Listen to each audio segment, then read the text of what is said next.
जरा सोचिए, आप एक ढाबे पे रुक करके खाना खाते हैं। वो रोटी सब्जी देता है खाने के लिए, क्या गारंटी है कि वो सब्जी में इंसानी मांस नहीं बना हुआ है। एक ऐसा ढाबा जो भी इंसान रुक करके खाना खाने के लिए जाता है, अजीबो गरीब तरह से वो इस दुनिया से लापता हो जाता है।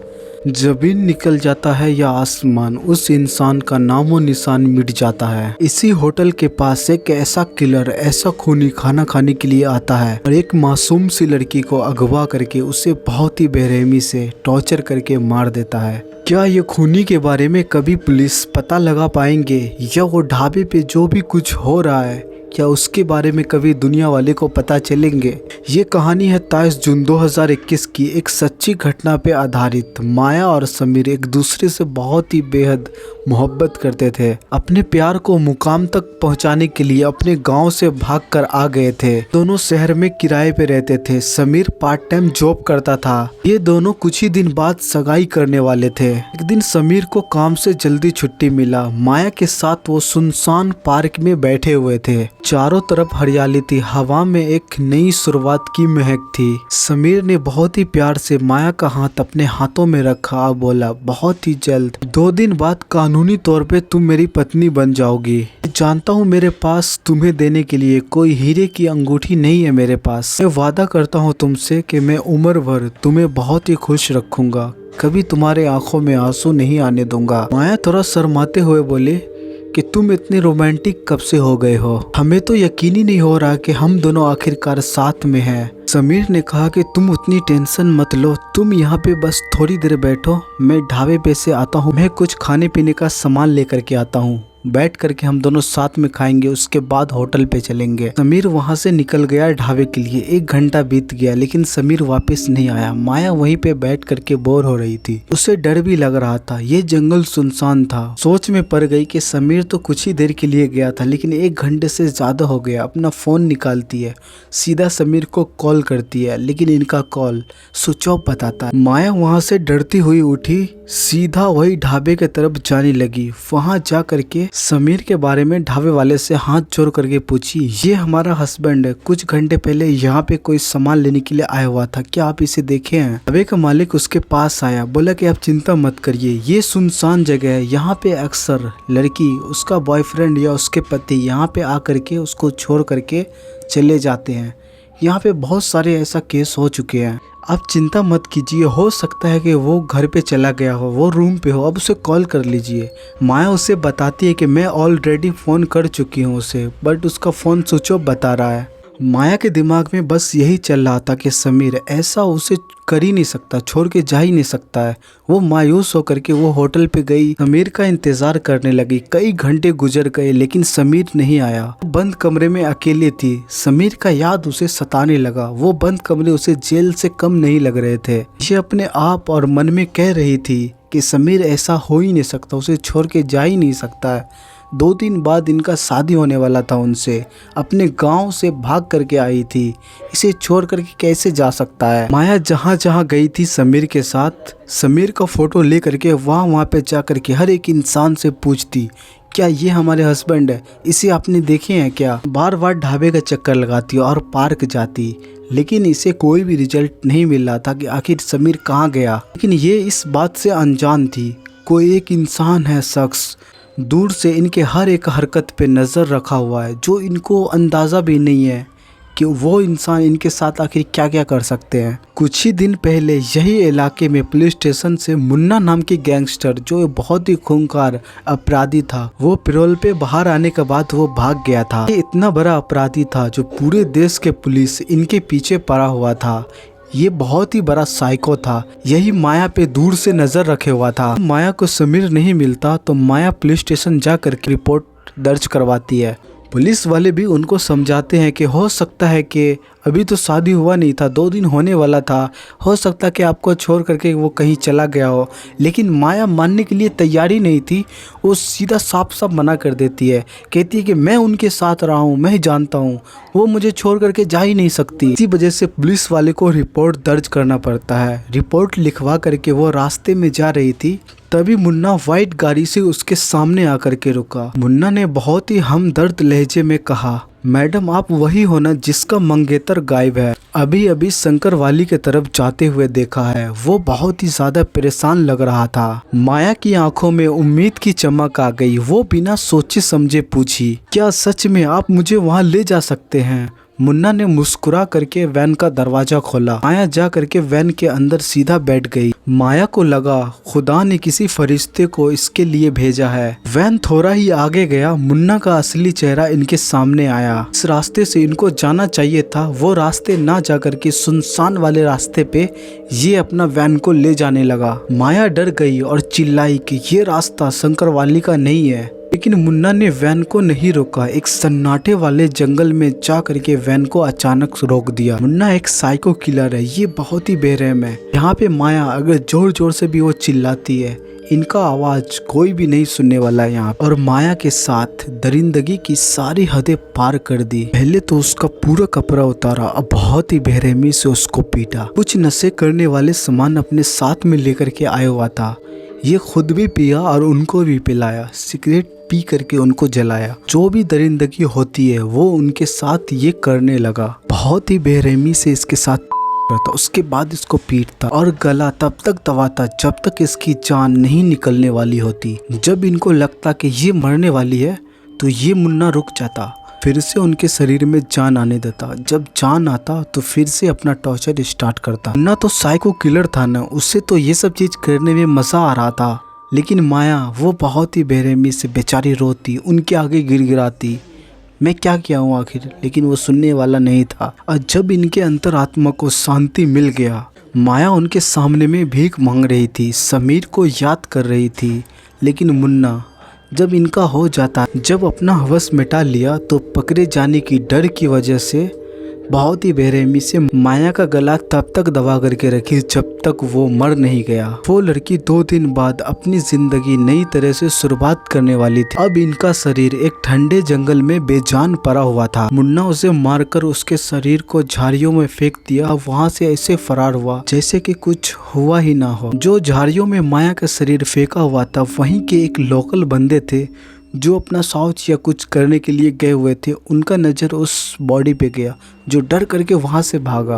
पुलिस को फ़ोन किया और बॉडी का पोस्टमार्टम करने के लिए भेज दिया। वहाँ पे सबूतों को देख करके साफ था कि माया के साथ बहुत ही दरिंदगी की गई है। लेकिन अब पुलिस का शक वापस से बाबूराव के ढाबे पे आ करके अटक गई, क्योंकि एक और इंसान जिसका नाम समीर था वो भी वही ढाबे पर से गायब हुआ था। अंकित जैन पुणे का रहने वाला था। अपने काम के सिलसिले में अक्सर गोंडिया बॉर्डर वाले हाईवे से गुजरता था। दोपहर में धूप बहुत तेज थी। अंकित बहुत ही ज्यादा थक चुका था, इसे बहुत ही ज्यादा भूख भी लगा हुआ था। उसी रास्ते से गुजर रहा था। रोड के साइड में ढाबे पे नजर गया। वही ढाबे के पास अपने सफेद गाड़ी को ले जाकर के रोका।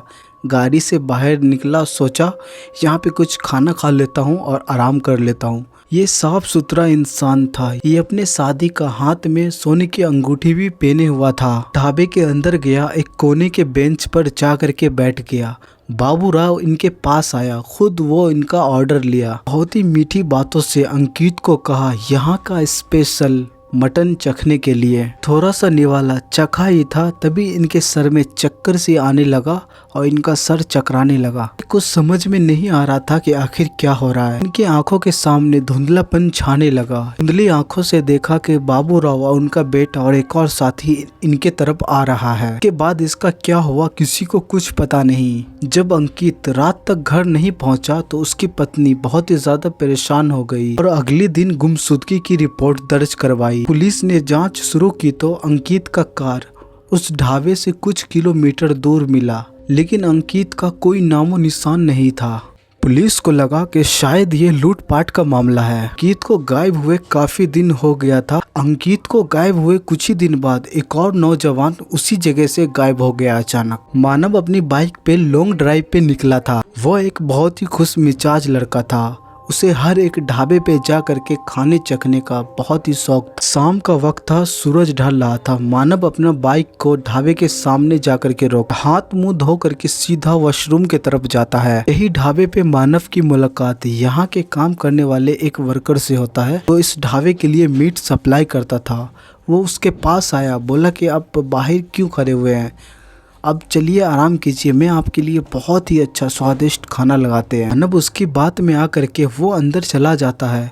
अंदर जाने के बाद ये महसूस करता है कि इनका खुद का धड़कन की आवाज़ इनको सुनाई दे रहा है, क्योंकि अंदर बहुत ही ज़्यादा सन्नाटा था। खाना का एक ही निवाला ये खाता है, तभी इनको प्यास लगता है। बाबू राव का बेटा वो एक गिलास पानी ला करके देता है। ये जैसे ही पानी पीता है इनका सर भारी लगने लगता है, इनके आंखों के सामने धुंधलापन आने लगता है। ये अपने पाँव को हिलाने की कोशिश करता है, लेकिन ये खुद को भी नहीं हिला पाता। अपने पूरे ताकत लगा करके ये चिल्लाने की कोशिश करता है, लेकिन मुंह से एक शब्द तक नहीं निकल पाते हैं। इसी हालत में ये देखता है कि कुछ लोग इसे खींच करके अंधेरे कमरे में ले जा रहा है, और तभी इनके आंखों के सामने पूरी तरह से ब्लैकनेस छा जाते हैं। और अगले ही दिन पुलिस वाले को वो ढाबे से कुछ दूर बाद मानव का बाइक लवारिस हालत में मिलता है। मानव का कोई भी नामो निशान नहीं था।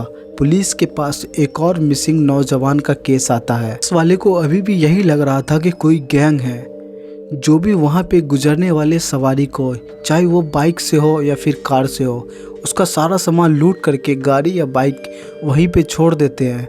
जो भी गैंग के लोग हैं उनके साथ क्या करते हैं ये किसी को भी नहीं पता। ये पुलिस वाले को दूर दूर तक अंदाज़ा नहीं था कि जो लोग यहाँ से गायब हो रहा है आखिर उसका नामो निशान क्यों नहीं मिल रहा है। किसी की गाड़ी मिलता तो किसी की बाइक मिलता, किसी की और भी सामान मिलता, लेकिन मानो कि इंसान इस दुनिया से ही लापता हो गया हो। के आसपास में जो भी गांव थे चारों तरफ कानाफूसी होने लगे थे कि इस ढाबे पर जो भी इंसान जाता है अचानक कहीं गायब हो जाता है, या काली शक्तियाँ है या फिर क्या है, किसी को कुछ पता। पुलिस के लिए ये एक ब्लाइंड केस बन चुका था। फाइलों का ढेर लग गया था। जो भी लोग के घर वाले गायब होते हैं उसके घर वाले रोते, परेशान होते, इधर उधर भटकते, लेकिन उन्हें कोई सबूत या कोई सुराग नहीं मिलता। वहाँ पे पुलिस वाले जाते, चारों तरफ देखते, लेकिन इनको कोई भी सुराग वहाँ पे नहीं मिलता। आज भी वो ढाबा बहुत ही अच्छे से फल फूल रहा है। वहाँ पे लोग आते हैं, खाना खा करके वो चले जाते हैं। असली मोड़ तब आया कुछ महीने बाद। संभा नाम के व्यक्ति पुलिस में जा करके रिपोर्ट लिखवा। संभा जी ने दावा किया उस ढाबे से एक रोज खाना ऑर्डर किया था और खाने में से इंसानी औली उसे मिला, जिस औरी में सोने की अंगूठी फंसी हुई थी।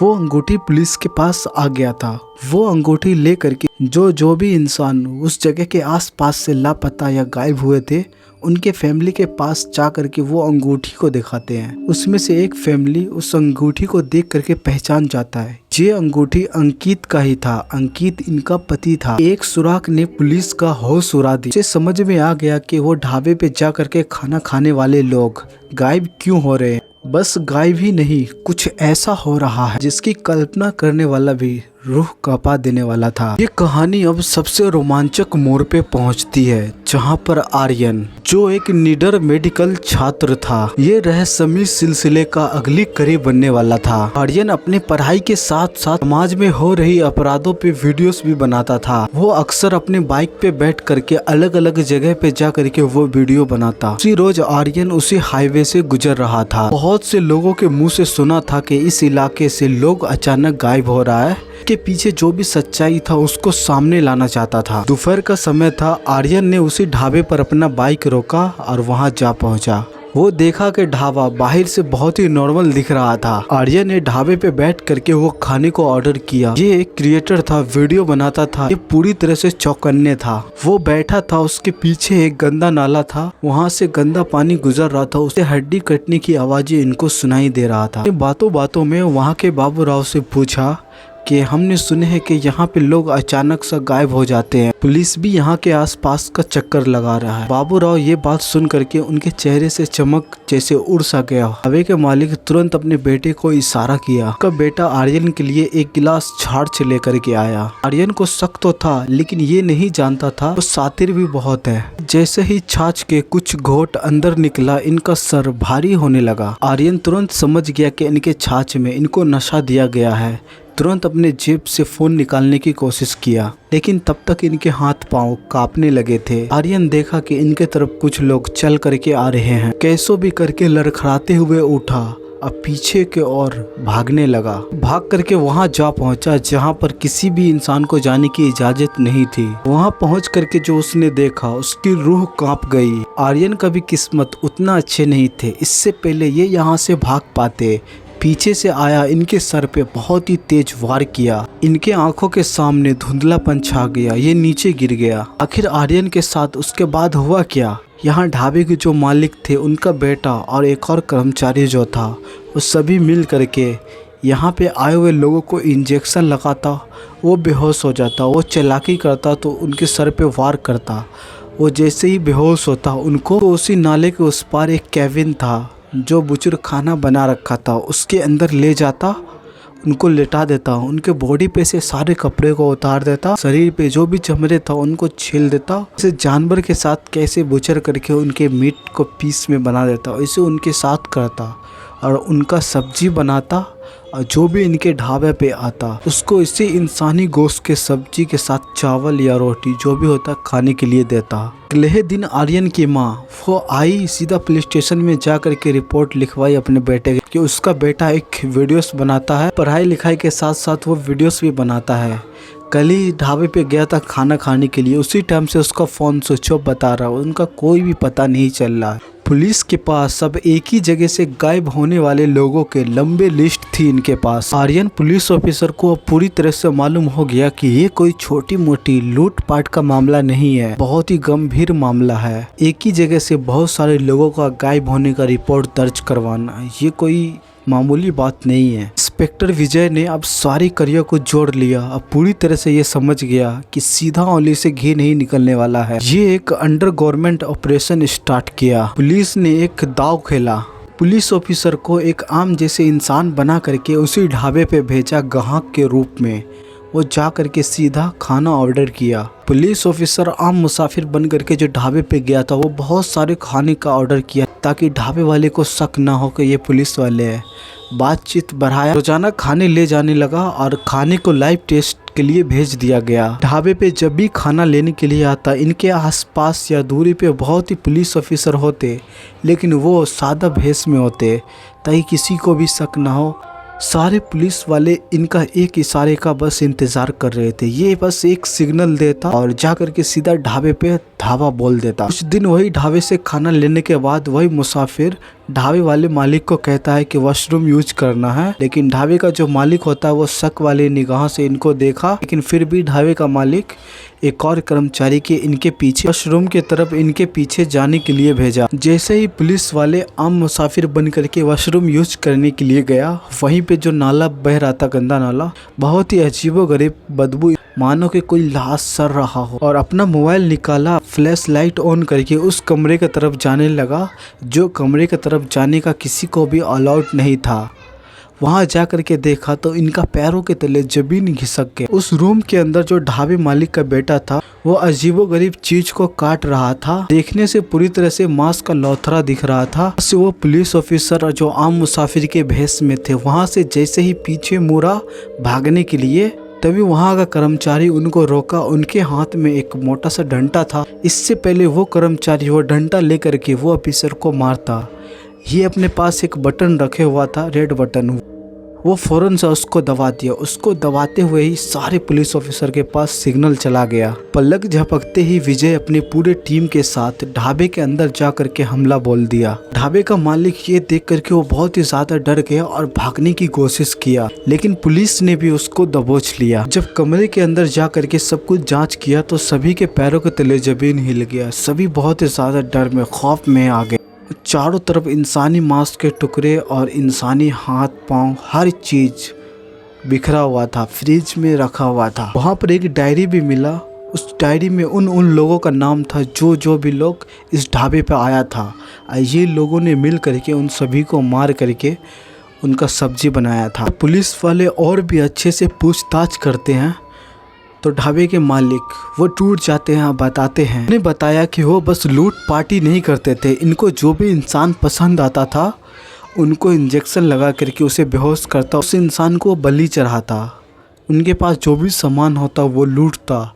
डेड बॉडी को ठिकाना लगाने के लिए उनके लाश के साथ इस तरह से करता। बताया कि हर तरफ से इनको फ़ायदा हुआ करता था।